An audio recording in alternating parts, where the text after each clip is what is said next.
The mirror's gaze. With a final gasp of air, I pressed myself further into the narrow passageway, leaving behind the haunting cries that had chased me for so long.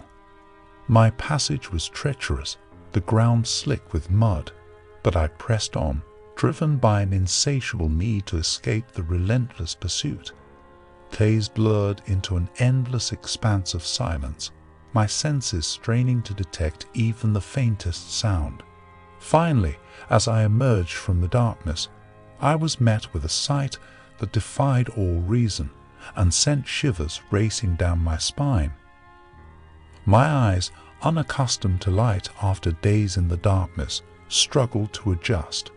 The landscape that stretched before me was vast and unknown, a sprawling dreamscape under a vast sky. Majestic mountains loomed in the distance, mere dwarfs compared to the colossal structure that dominated my view.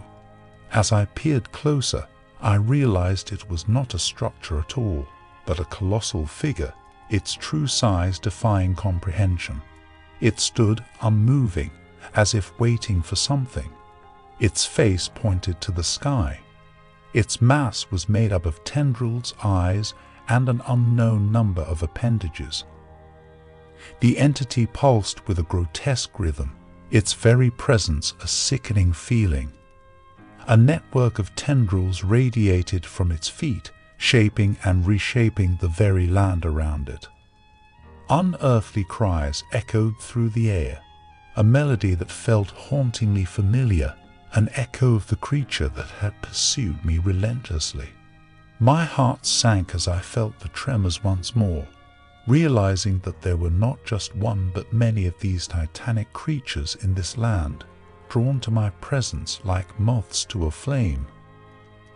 As the earth quaked beneath their approach, I was gripped by a paralyzing fear. I knew I could flee, seek refuge back within the wall, and attempt escape another day, but my body remained rooted in place. I couldn't move, couldn't escape their insatiable hunger. My gaze stayed fixed on the entity before me instead.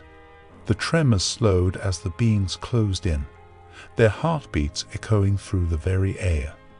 My vision blurred, their forms growing more distinct, and I felt their presence like a suffocating pressure. They reached out for me, tendrils closing in, and as I stared into the massive creature's eye, face still pointed at the sky, it seemed to turn its attention toward me.